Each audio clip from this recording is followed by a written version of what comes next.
Бирок ислам дининде мына 14 кылымдан бери бул токтобой бир уланып келе турган бир ибадат болуп атат. Батиров является генеральным директором Осокулброс, швейники. В преддверии священного месяца Рамазан мы специально пригласили наших членов шариатского совета, которые сегодня поделятся, расскажут, каким образом правильно держать пост. Также мы хотим с вами поделиться и рассказать, что у нас в МБанк существует еще исламское финансирование. Оно на самом деле отличается от традиционного финансирования. Деңгээлде биздин ден соолугубуздун чын болушуна пайдасы бар экендигин белгиси болот.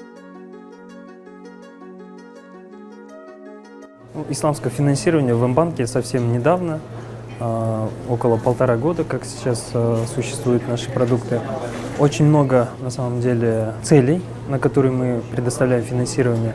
Это начиная от потребительских целей, заканчивая бизнес-финансирование. Все, что не запрещено стандартами шариата, все товары мы, в принципе, готовы профинансировать для наших клиентов.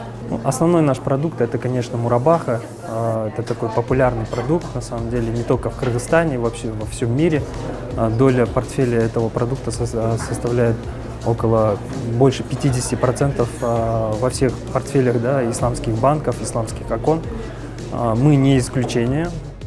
У нас нехватка электроэнергии, вы знаете, и мы должны всячески государство.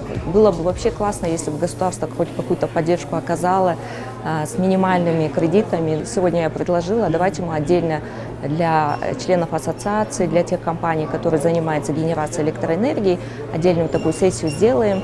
Вы им расскажете то, что вы мне рассказали, и, возможно, нескольких малых ГЭС, которые в регионах, профинансировать по исламскому принципу. Это было бы вообще супер. Размер активов исламского банкинга на 2023 год составляет 3,5–2 триллиона долларов. Представляете?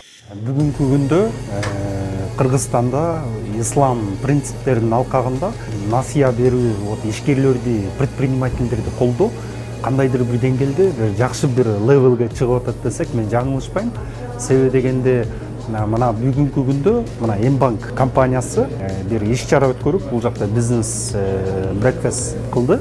Ошонун алкагында да биз көп нерсени түшүндүк да. Бул жакта ошол көптөгөн ар тармактан келген ишкерлер келишти.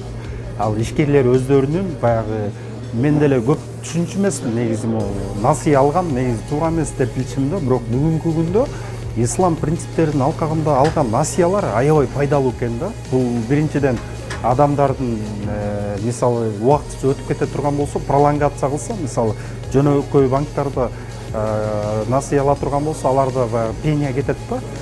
Ислам принциптеринин алкагында пролонгация болгондо ал жакка акча кошулбайт экен. Бул тармак өсүп атканы кубандырат бизди.